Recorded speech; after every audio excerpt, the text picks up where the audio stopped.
What's up, everybody? It's the Firelands podcast. I'm here with What's Jason. going on? Chris Maggard. How are you, sir? I'm doing pretty good, man. Pretty damn peachy. Awesome. Ooh.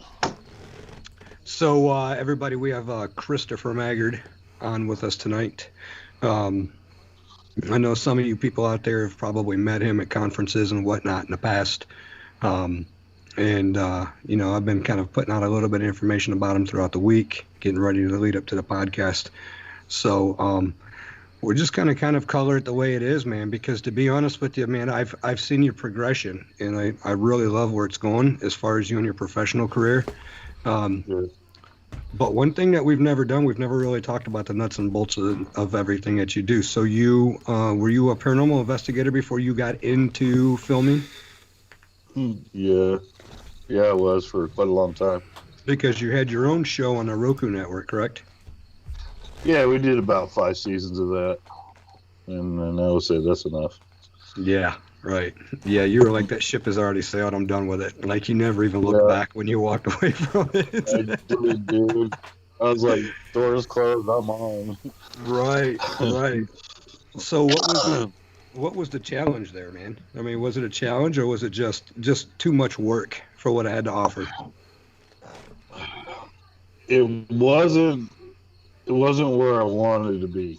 It didn't feel like it wasn't the right place. It was on the right avenue, but it wasn't on the right place. And I wanted more than just. I didn't want to be in front of the camera. I really didn't. I hated it. And I got bored with the same old crap and just the same paranormal drama bullshit. And I was like, I'm done. Yeah, we all know about that. Well, anybody inside the community knows about that BS. That's enough to drive damn near anybody away. The drama within the paranormal community is thick. It really, really is, man. And it really ruins a lot of things for a lot of people. You know, seriously. So I've done my time in it, man. I'm in 38 years. Mm-hmm. I got as far as I could with it, to try to figure shit out. And it was just, I'm like, well, there's no point going anymore. And then all the drama I seen, I'm like, well, that's good enough for me. Yeah, right. Yeah. And I ain't mad at you for that, dude, to be honest with you. I mean, I know I've even asked you to come to a couple events and you've stood your ground. You're like, no, I'm done with it, bro. I'm not mad at you, dude. I get it. You know what? I respect you for being able to pull away and walk away and stay away from it. But we may or may not be seeing you at Post Town. Is that correct? You might wander through. Yeah, I'm going to pop in, man. I'm going to be there. That's great. That's great, because I look forward to seeing you and Elena. We've had some great times in the past at conferences and whatnot, and I really miss you guys. I haven't seen you guys in quite a while, man. So, yeah. But I know you've been busy, though. Now, T, have you decided whether or not you and Jen are coming to Post Town? We're definitely going. For sure. We're definitely going to try. It's definitely a tryable thing. That's cool. I know that when I've been talking to people about the event, I know that I've had several people ask if Firelands was going to have a booth there and if you were going to make an appearance specifically. So okay. you got some people out there who are anxious to meet you as well. So I've been telling people as of right now that's kind of the plan, but we won't know until obviously we get closer to that date. Just like I always tell people, you're a busy guy, so. If you can, work it out with the family in between work, because you're a workhorse right now. This is a busy part of the season, heading into the winter. Completely understand. When is those dates again? That's Friday the 25th. Yeah. But we're promoting the 26th and the 27th mainly. See, so Friday the 25th is going to be everybody just pulling into camp. And from 8 p.m. until 2 a.m., there's going to be a paranormal investigation going on. So we'll do the bonfire, some music, some food, and then Saturday morning load-in starts at 8 a.m. The doors open to the public start at 10, or open at 10, and then that day is going to conclude with the meet and greet, and all that's going to conclude at around 6 p.m. And then at 7:45, we meet all the people who are doing the the paranormal investigation that night of the school, sign waivers and pay their money, and then we do that until 2 a.m. And then we're going to turn right around and open the doors back up on Sunday at 9 a.m.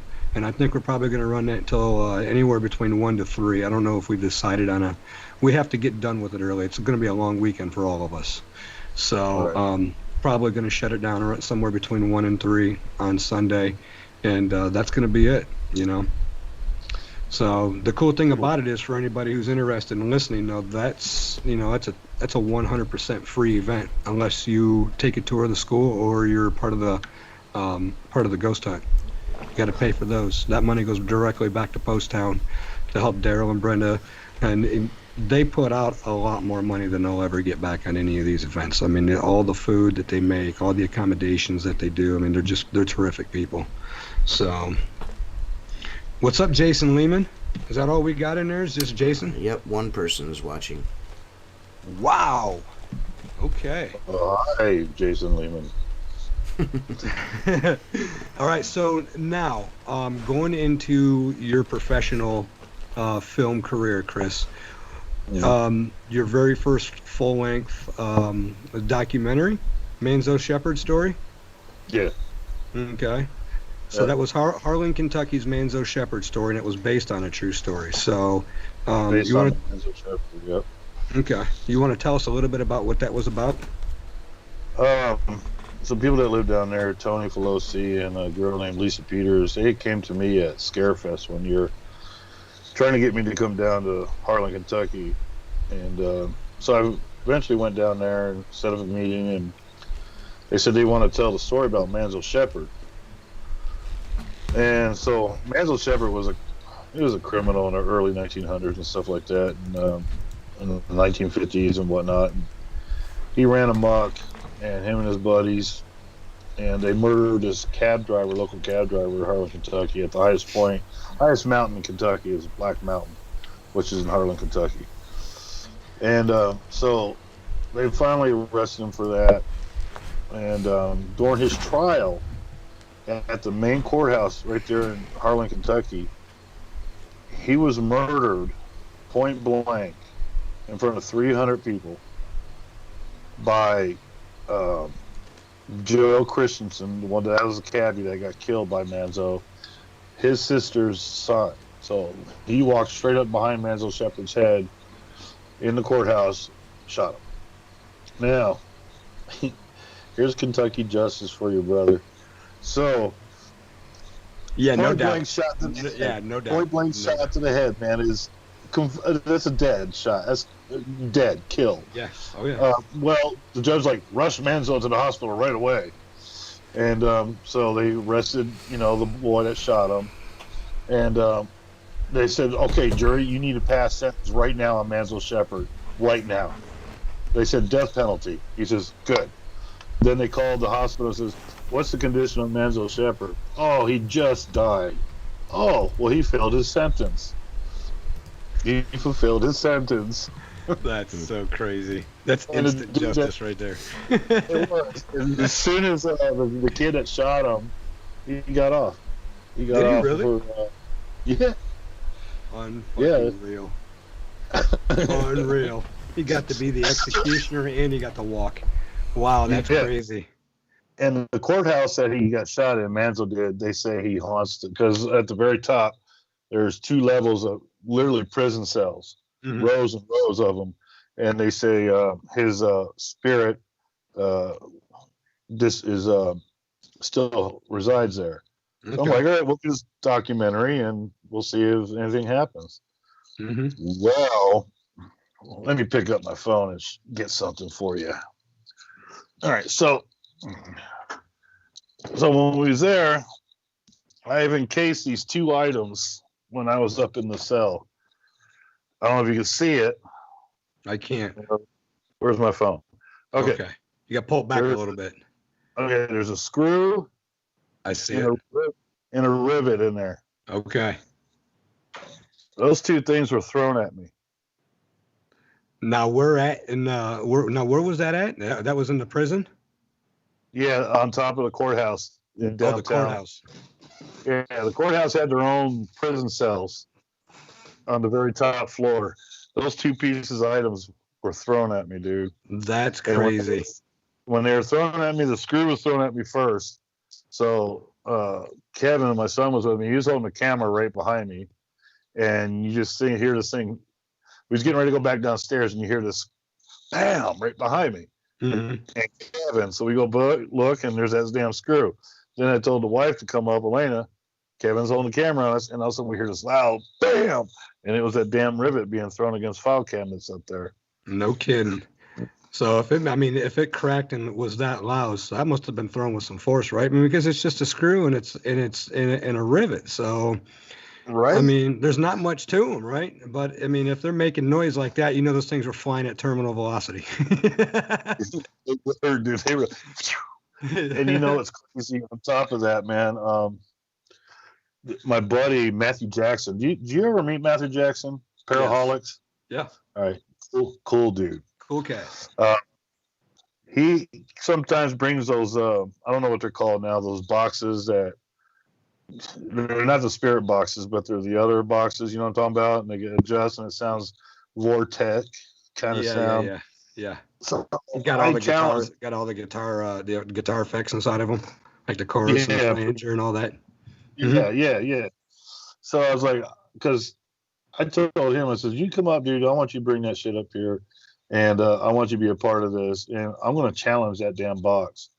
So I challenged that box, and I didn't tell no one in the room. We was up in the cells. I didn't tell not one person what I had in my hand. I had a cigarette in my hand. I went down in the cell, and I said, what do I got in my hand? And it said smoke, cigarette. I'm like, fuck. Wow. I showed everybody, there's a cigarette in my hand. And then I said, what else did I say? I kept challenging it. But it turned around eventually and said Christopher Maggard. I'm like, no. Yep. So that's like the what do they call those? Portal boxes, right? Isn't that what they call those? I don't know what they call. You have to ask Matthew what it's called. It's a box with guitar stuff in it. Basically. Yeah, so that's pretty awesome. So now you got all that on video, right? Yeah. So now how did Manzo Shepherd story do? I mean, was that I'm sure that it being your first full length anything other than a TV episode, I'm sure there was a lot of things to learn from that, right? Moving forward and how to do things differently. I mean, because you didn't follow up with a documentary. You followed up with a movie. Yeah, I did. Filmed it at Post Town too, and So to go from when people think they're doing these reality paranormal shows on YouTube and they're like, well, I can make a movie. Well, you can't use a hand cam and a flashlight. I mean, you could. I mean, it worked for Blair Witch, but they've had. Which was highly successful, by the way. It was ridiculously successful. Like 1.2 million in its first week. Off of $60,000. $60,000 budget, right? Yeah. Everybody drank the fucking Kool-Aid on that and went nuts on it for like 6 months. Mm-hmm. So you really don't investigate or not really a big member, a part of the paranormal community anymore, like you said. Do you think the filming, being a filmmaker, is that what kind of keeps you in there, in that realm? Kind of in that neighborhood. Yeah, no, you're. I'm assuming you enjoy doing film, correct? That's what you do, right? Absolutely, right. Absolutely. So, do you think that your love of filming and stuff like that? Do you think that keeps you kind of in that paranormal range of topics? Yeah, that's a good question, but actually, it really don't anymore. Mm-hmm. I mean, because except for my first feature film, mm-hmm. it was a paranormal horror film, right? Okay, but now roughly based on a true story, okay, too, right? Yes, I took ideas from Ghost Adventures, mm-hmm. I took ideas from some of the drama in the paranormal world, and then I took the the legend stories about the little girl that died, that fell down the stairs at Post Town. But she didn't die in the school. She died later at home. I think it was what they're saying from she had internal bleeding or whatever. She had brain damage and eventually died. But I took all that, put it together. Like, what if you have these cocky paranormal guys like people from Ghost Adventures, and they always talk about demons, but what would happen if they really meet a demon? Right. And so, so that's basically what I did. And the film's called Rosalie, and it's based on the little girl that fell down the steps. The poster actually shows the little girl standing at the bottom of the steps, the back stairs of Post Town, looking up. Okay. So that's the I am aware of. I mean, Jason's, of course, spoken about it many times. Jason said many good things about you and Rosalie, so that's how I was introduced to it. Was Jason, so that's pretty cool. Right. Bro, Rosalie was what? I was reluctant to even go down this road, but I'm going to anyways because it's so relevant. Spontaneously, about 2 months ago, I stopped in at Post Town to see Daryl and Brenda. Yeah. Okay, and there was supposed to be a team there, and the team never showed up. So, I told Daryl, I said, I just wanted to go live and talk about the Post Town event while I'm here. And he's like, hey, go ahead, just go through the school, go do what you want to do. The team's not here, so if you want to investigate, go ahead. And of course, I wasn't really prepared to do all of that. I was in Cincinnati, and I'm like 25 minutes away from the school, so I had to stop up and see them because I had like 4 or 5 hours to kill. But for me, that school, I've seen so much evidence come out of that school. But as far as personal experiences are concerned, the list of personal experiences for me have been at a very, very minimum. But I have seen so much evidence come out of that school from other people. I've seen so much on Daryl and Brenda's, their DVR. I mean, straight off the DVR camera, video and audio and stuff like that you're just like, that's unbelievable. So I leave Daryl and Brenda and I go walk through school. So I go up to the front door, where the stairs go up. And it sounded to me like you heard like a bar fall. Almost like a bar that would fall and go ting ting ting ting ting ting on the concrete, like a crowbar. It was so fucking loud, dude. I mean, it sounded like it came from the basement, but it echoed through the whole school. Okay, so so that was crazy. So immediately, I'm just kind of like, I want to go down there and see if I see anything laying out. I mean, you never know. Something could have been leaning up against a wall and just fell. No big deal. Now, we didn't find anything whatsoever. Couldn't find any type of a bar. Daryl looked at me like I was crazy. So went back and visited with them and talked to them about it a little bit. And then I went back into the school. So now I'm up on the upper floor and I start to go down the staircase, the back stairwell where she would have supposedly fallen. Now, I got off the last step onto the main floor and I heard this girl clear as day say, hey, just like that. I'm telling you right now, I got goosebumps on my arm. Okay.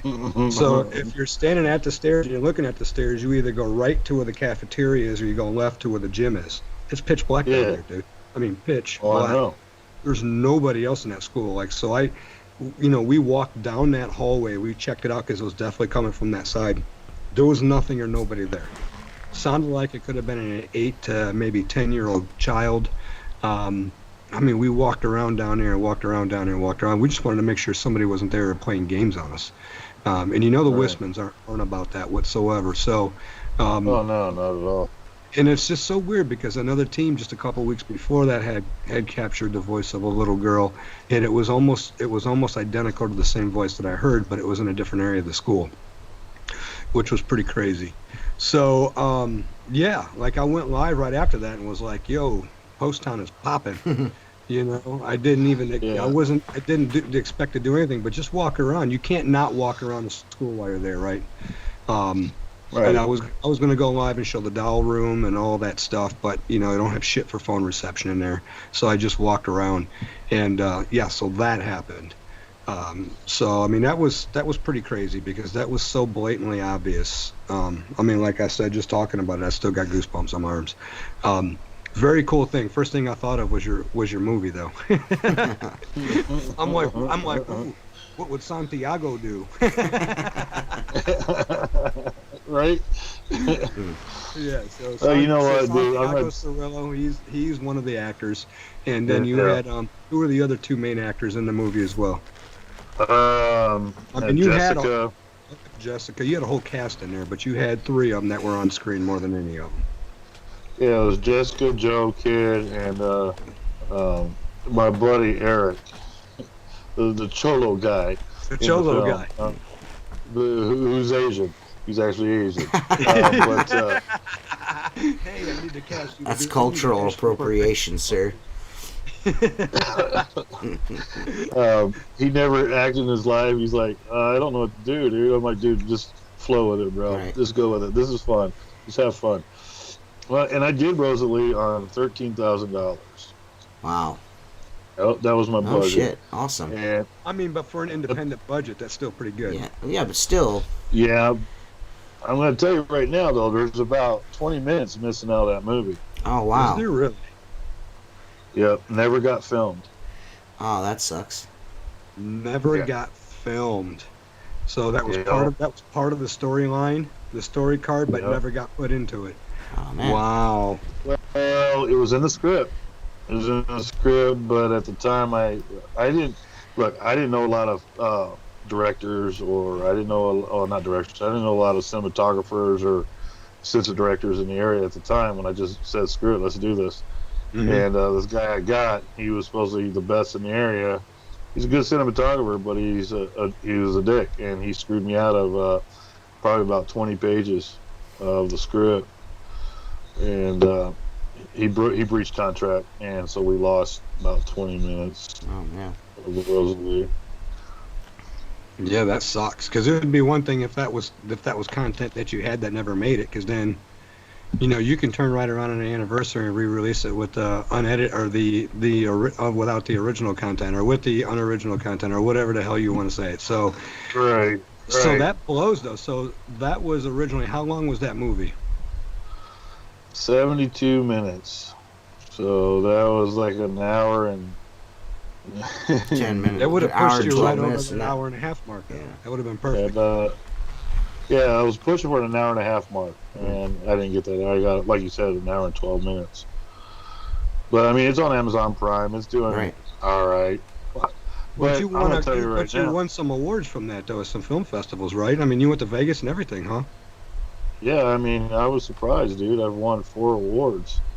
Oh, that's I was awesome, like, man. all right, I'll take it. Congratulations.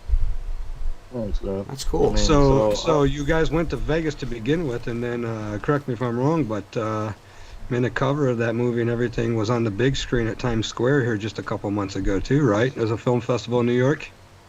Yeah, it's right there. Awesome, man. That's fucking it was cool, worth- dude. That's Awesome, sweet. man. Yeah, for Shock Fest. Oh, that's The dope. Shock Fest Film Festival. That's killer. It's still in there. And it's going to Vegas again. Shock Fest has got 2 more events this month. Vegas and then Hollywood with Rob Zombie. And besides putting Whose last Rosalie movie in- sucked so bad I wanted to shoot myself halfway through it. Yeah. Three from Which Hell. one are you talking about? Three from Hell was the worst movie I've ever seen in my entire life. Oh, come on. It man. was the worst Come on. movie You I've can't go ever that seen. far. Yes, Worse than Human worst. Centipede? It's. I've never than watched that. I would Sharknado? never watch that. I'm saying that movie was terrible, man. House of a Thousand Corpses, excellent. Fucking, you know, Devil's Rejects, Devil's amazing, Rejects. fucking amazing. Three from Hell. Me and Jennifer, I paid a bunch of money for Jennifer. She wanted to see that movie so bad. She just had to see it. And, it was limited screening. So I had to buy a ticket, buy a special tickets to go. We get there, they Did you have to showed... drive to Cleveland for that? Too? Yeah, drove to Cleveland. 45 minutes. 45-minute drive, got up there, went to the theater. They showed the first 2 they showed Devil's Rejects first, and then they played Three from Hell. So we had to sit through, and we pre-gamed, of course, for this movie. So we watched House of a Thousand Corpses, and then we watched The Devil's Rejects. But we didn't know that we were going to have to watch The Devil's Rejects again when we got there, Right? And then watch Three from Hell, and Three from Hell was. It was awful, man. I'm sorry. It was awful, dude. I don't mean to. I'll be honest, man. Go ahead. I watched Three from Hell, and I had a lot of high expectations. Me too. I really wanted to see what Rob Zombie was going to take it. Right. And I was disappointed. Yeah. I got through it. Yeah. Right. Somewhat. I think I fell asleep. I might have fell asleep like 3/4 of the way into it. I was like, just lost my interest. I started looking at Facebook in the theater. Come on. Yeah, right. It was bad, dude. Like, come on, Rob, you're letting me down. Yeah, bro. man, it was bad, dude. I mean, but you got to think about what you had to do in order to follow up with the first two movies. Yeah, but Sherry Moon it's just too much Sherry Moon sometimes. It's just sometimes there's just too much.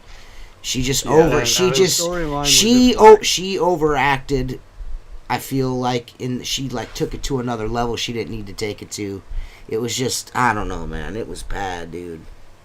I don't know. It's just me, though. I'm not usually overcritical, but, man, I was really disappointed. I was like, man, we love those. I love Rob Zombie's movies. Like, his Halloweens are fucking amazing. I love his Halloweens. You know what I mean? And 31. I love 31. Yeah. 31 was badass. Fucking dope-ass movies, and then you drop that pile of shit on us? Come on, man. Damn!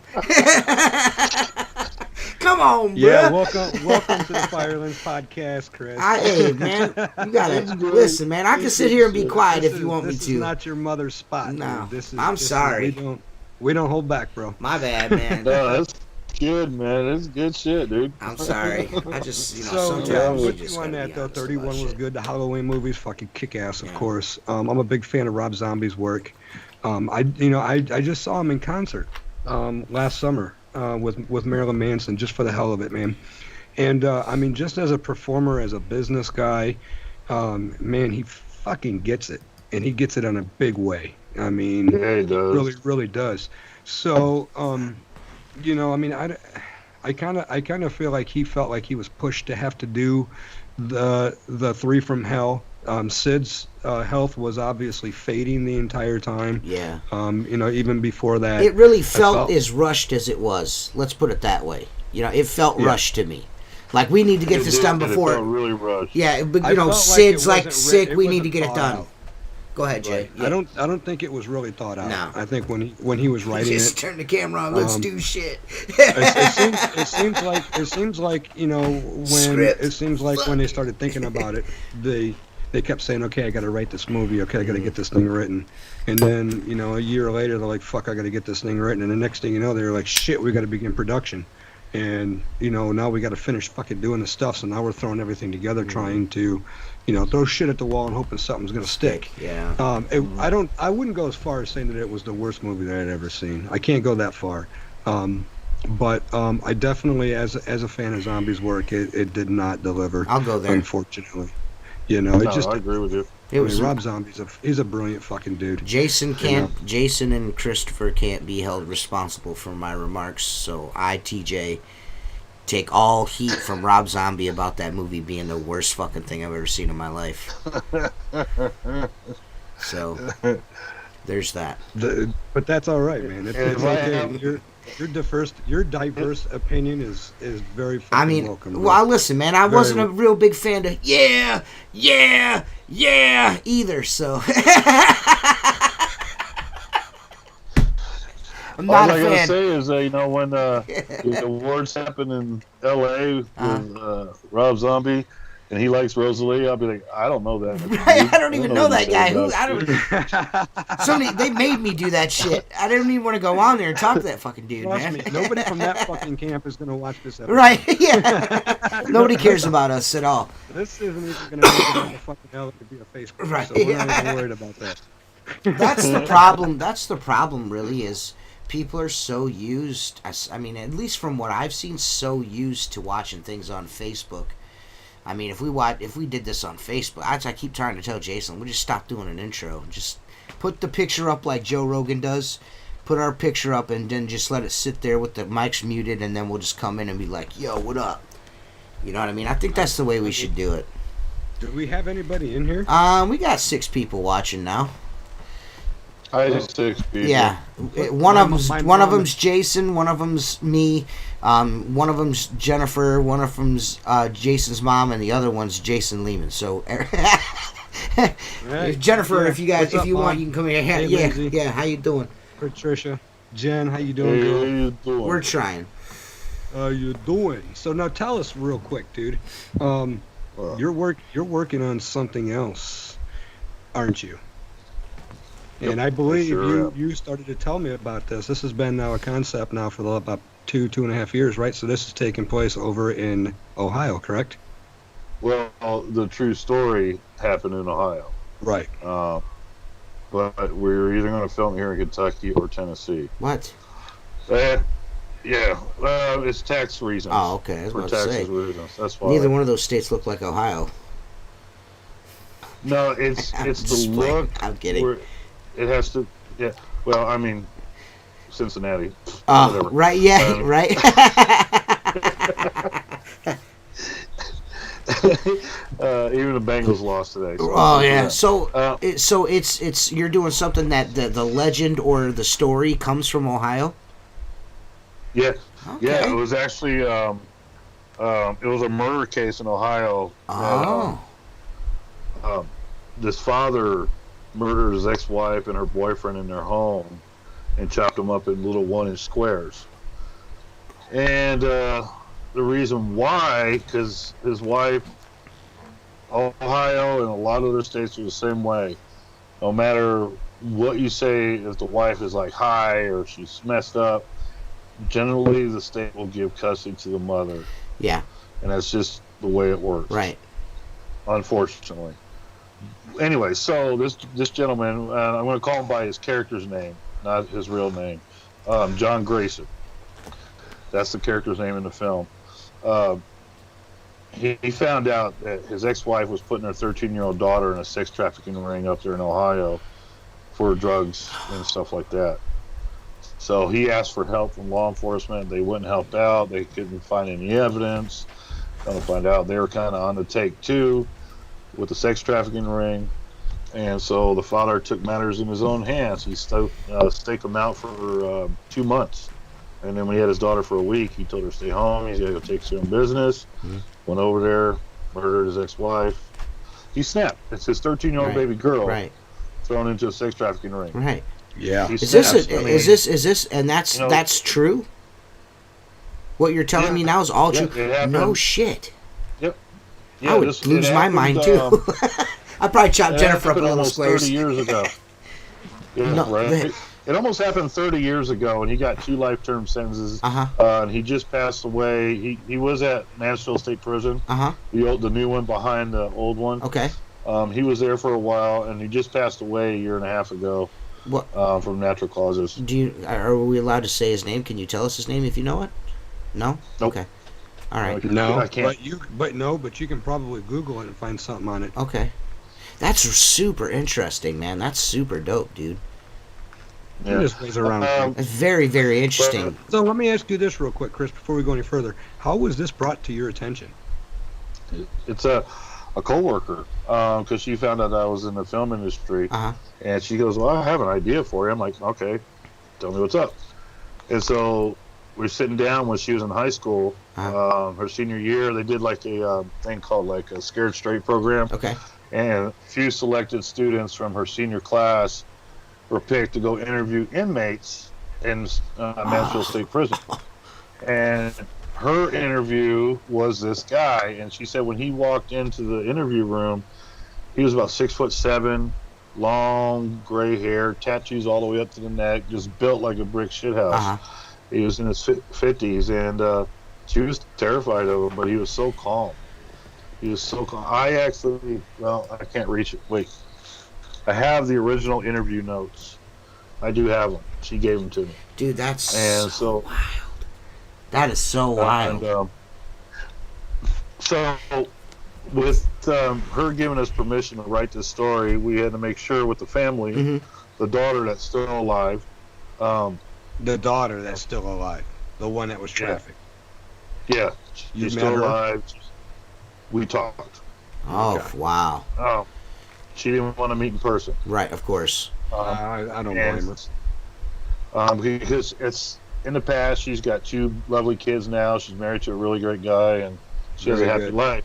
Good. And so she said, I don't want the name of my family in this. I don't want it in the same state. I Right. don't want it in the same city. Right, I don't want anything mentioned about us. right. And she refused sit down interview, filmed interview, because she does not want to open old wounds, and all of a sudden course. the press is going to start coming at her, Right. and she don't want I that. completely get it. I completely So get that's it. why we're going to film in a different state and different town, and we're changing the names. We adjusted the story a little bit, but we're pretty much still So right on track. this is going to with be the a story. dramatization of those events. Yeah, it's going to be a regular film, but Okay. it's going to be, it's a regular film. We've already got our 3 key actors laid out.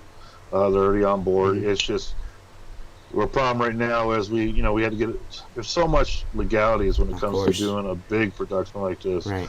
I went from a $13,000 budget for Rosalie, Uh-huh. which to me, the film turned out like crap, but it is what it is. Right. That's my first film, and I've done a few music videos from there, and those are. I have one music video that's a short film. It's still in the film festivals, and it's winning awards left and right. But for this one, we're looking at a $1.2 million budget, and so now we're trying to raise the funds to do that. Okay. That's the bitch. So how do you go about raising those funds? How does that work? Do you have to do GoFundMe's or Kickstarter project, or, how does that work? So, Kickstarter projects and GoFundMe projects, they'll never get a 1.2 million Right. unless I get killed and I know I'm a martyr Right, or something like that. right. But they don't raise that. You can't raise that kind of money for that. You have to pitch it. Uh-huh. You got to pitch with the business plan, Uh-huh. and you got to give them a good pitch, and let them see the business plan. There he is. But you got to have a good business plan laid out. You got to have your budget broke down, and you start pitching it to people that you don't want to pitch it to somebody else that's trying to make a film, because they need money too. So you want to pitch it to someone who's got money. Mhm.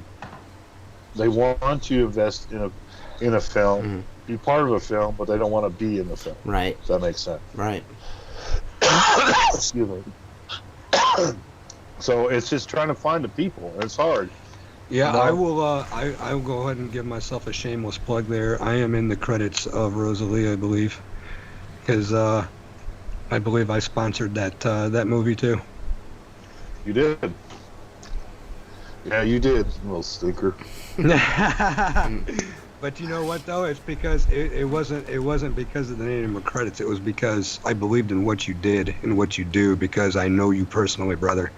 I know you've got a huge fucking heart, man. You really, really do. I mean, you look like a mean, nasty motherfucker, but you got a big heart, dude. You really do. You're really good at what you do. You're very, very meticulous. I mean, I've seen some of your work you've done, like just TV commercials. I mean, that was some of the first times I ever saw some of your work, and I'm like, this guy's phenomenal. Look how professional this shit is. This is great.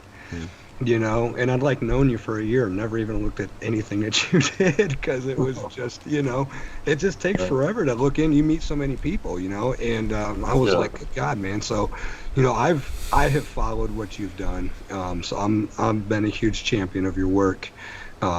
Everything from start to finish, I try to support as much as possible, and will continue to do so. Just because like I said, you're great. I believe in what you do. So now let me ask you this now, and maybe this was discussed while I was making a run to the restroom real quick. What are you doing different-wise, cast-wise, in supporting crew members around you this time around that you didn't do during Rosalie? Now, did you change all that up? Oh yeah. I mean, you got different people involved. I mean, you're getting different input from other people, bigger, greater sources, correct? Yeah, actually, my co-director, and also, I came up with the concept of the story. Elaine and I did. We got the story down, first written out, and then I'm bringing in my buddy Herschel Zahn for Renegade Arts Productions out of Louisville. He went ahead and wrote the screenplay. We got it all. We got screenplay done. So we both have knowledge when it comes to films, when it comes to lighting, texture, color correction, the color palette for the film, how we want it to be delivered, camera angles. Yeah, because a lot like of people don't really understand is that after you film this stuff, you're not just tweaking audio and tweaking video, but you literally have to match the background tones, right? So from scene to scene, everything looks like it's being shot under the same light at the same time all at once, because you have to match all that up in order to make it transition smoothly. And there's a lot more to that after that. You got Foley sound effects.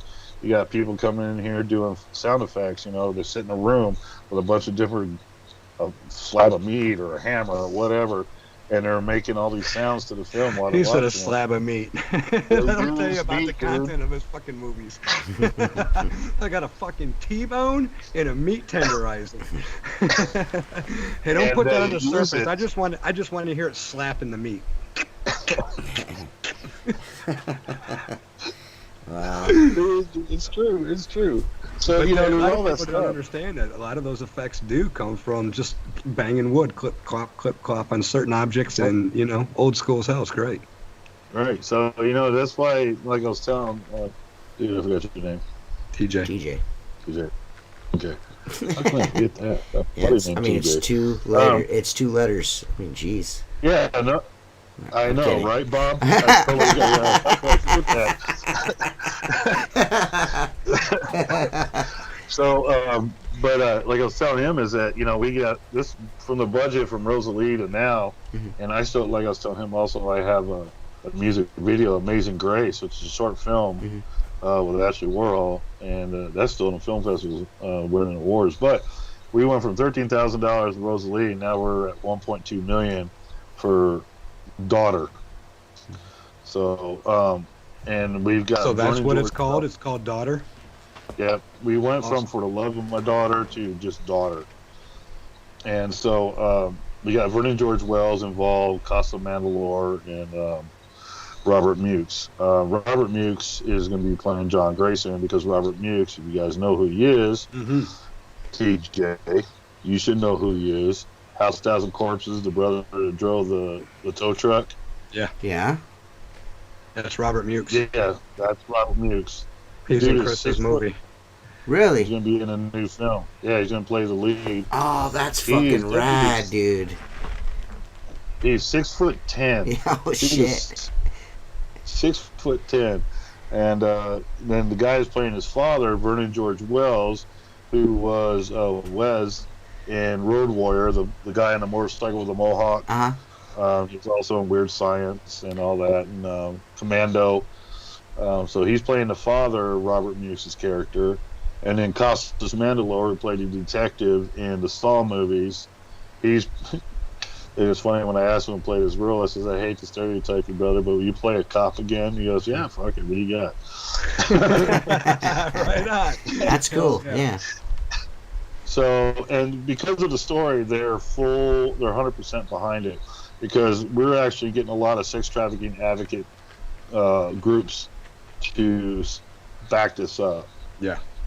Because there's so many, it's so huge right now, and if anybody did any of the research, the 75 freeway that comes from Michigan all the way down to Florida is the main thoroughway for sex trafficking.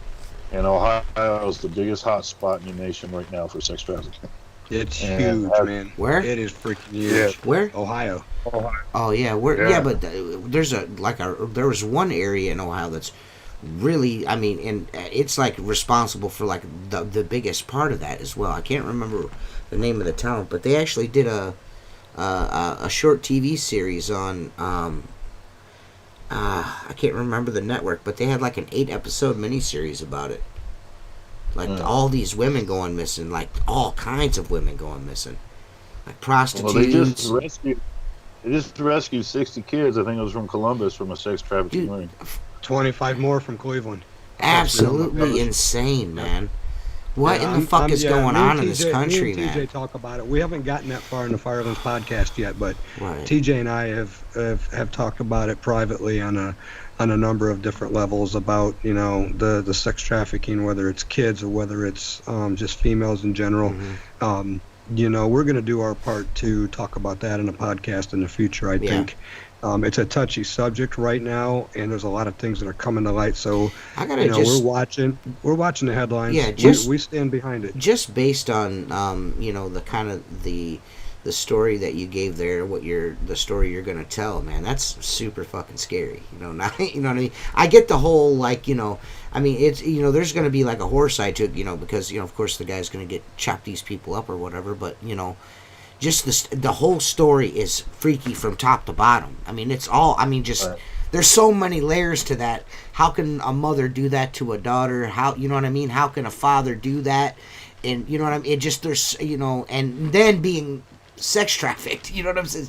Jesus, you know, that's just crazy from top to bottom. I can't believe that that's actually a true story. That's what makes it even crazier. Is there going to be any mention of that? Like, this is based, you know, or loosely based? We're going to say the only thing we're allowed to do from the daughter is to say inspired by true events. Okay.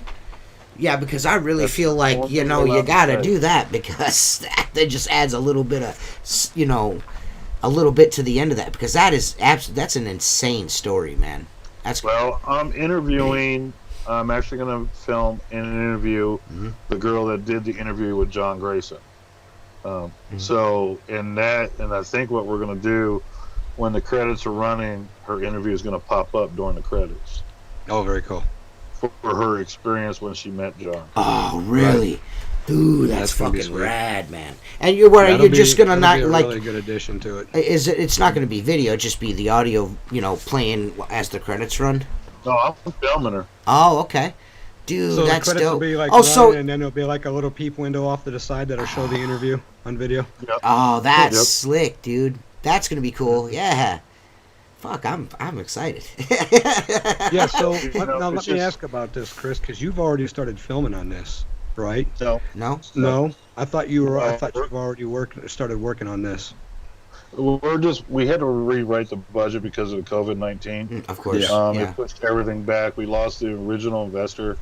So we adjusted the script.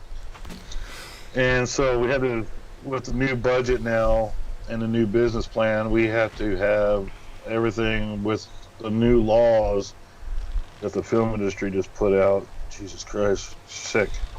It's stupid what we got to do right now. And so well, I mean, obviously, because Hollywood's fucking shut down right now. Like, nobody's doing anything. Yeah. Well, they're starting to open up. They're starting to film again, but you got these new restrictions now that are just, you got these smaller crews. The cast cannot eat with the crew.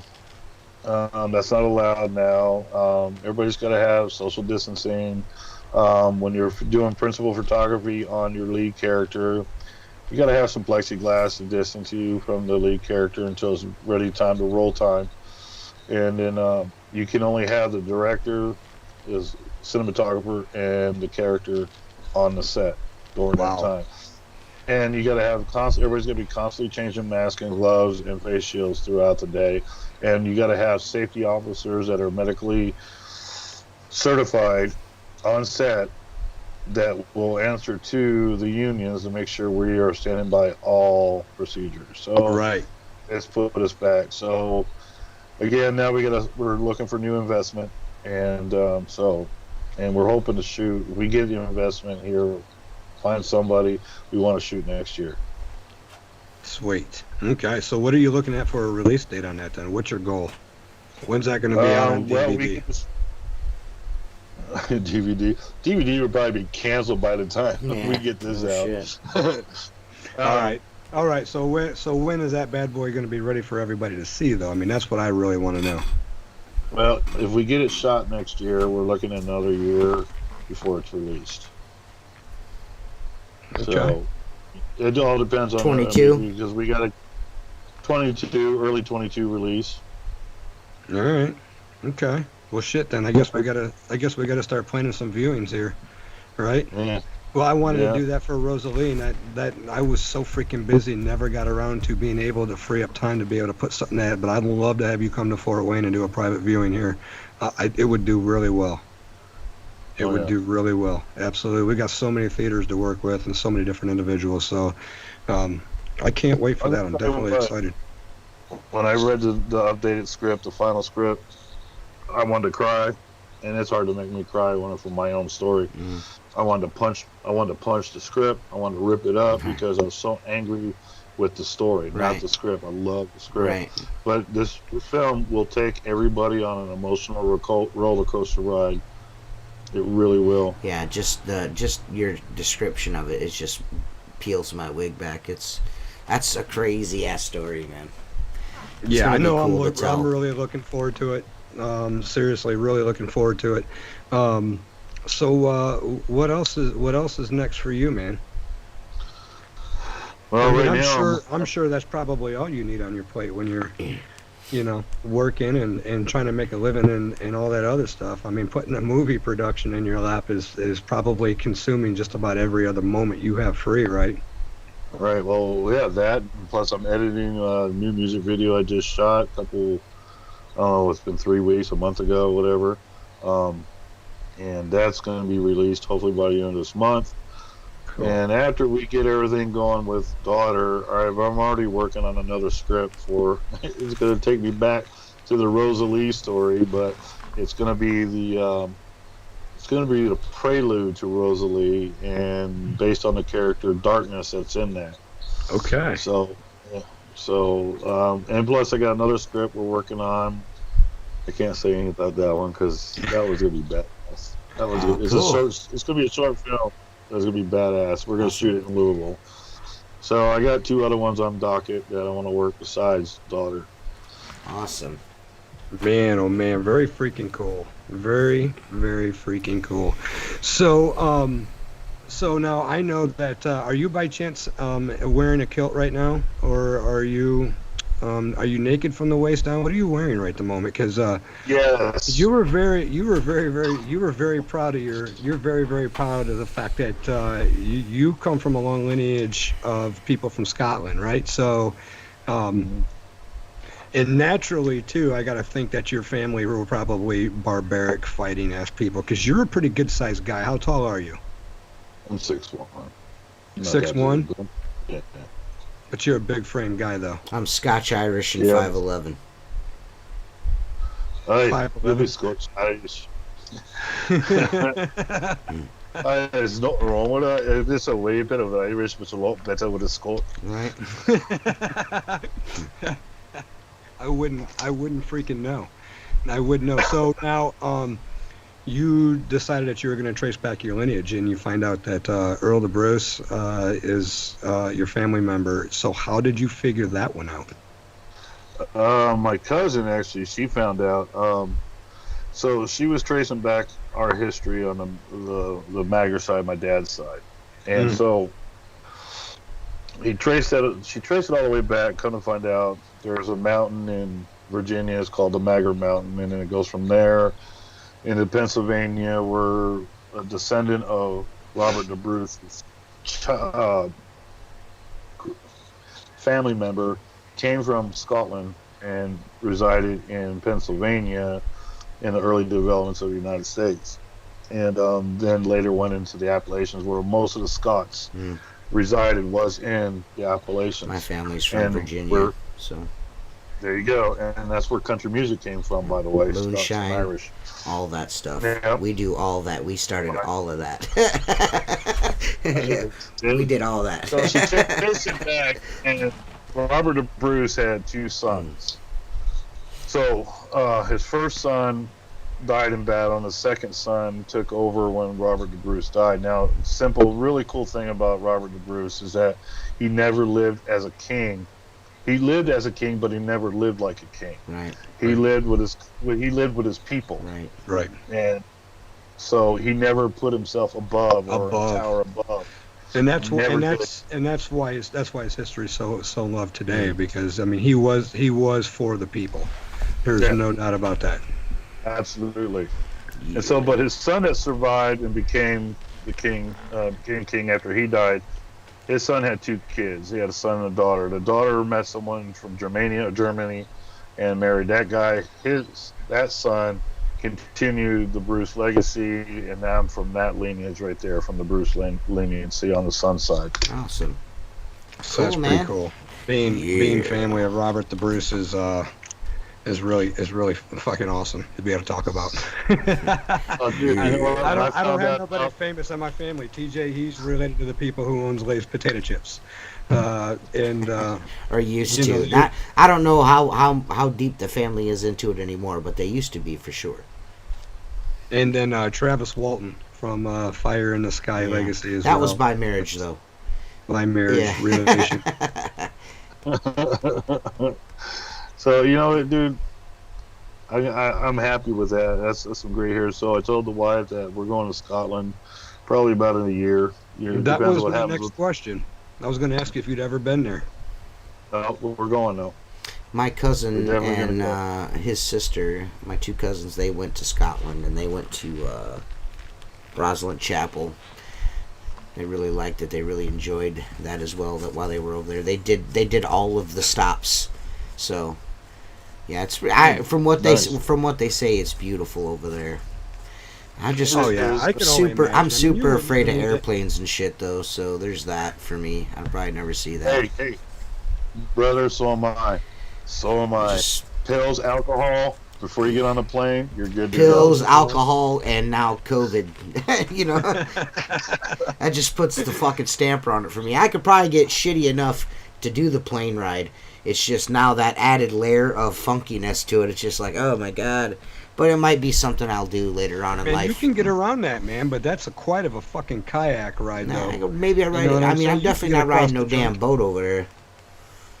I'm trying to do no boat. No big boats across the ocean. What happened last time, right? I'm smooth on that shit, yeah. I'm not doing that either. He's like, nah, I'm not doing that either. I'm not a water guy. I mean, apparently air travel is really safe, from what I understand. Air travel is very safe. Yeah. It's awesome. Once you do it once and you get past your fear, you're good. How many times have you flown, Chris? I've flown a lot, and that fear is still there. Really? Right. Yeah. Okay. I really appreciate you coming on with us, man. This has been pretty awesome, dude. Yeah, absolutely. Yep, absolutely. The story that you told us was I can't believe that's going to be really awesome to see you tell that story. I'm excited for that. I'm really excited to see that, man. Daughter.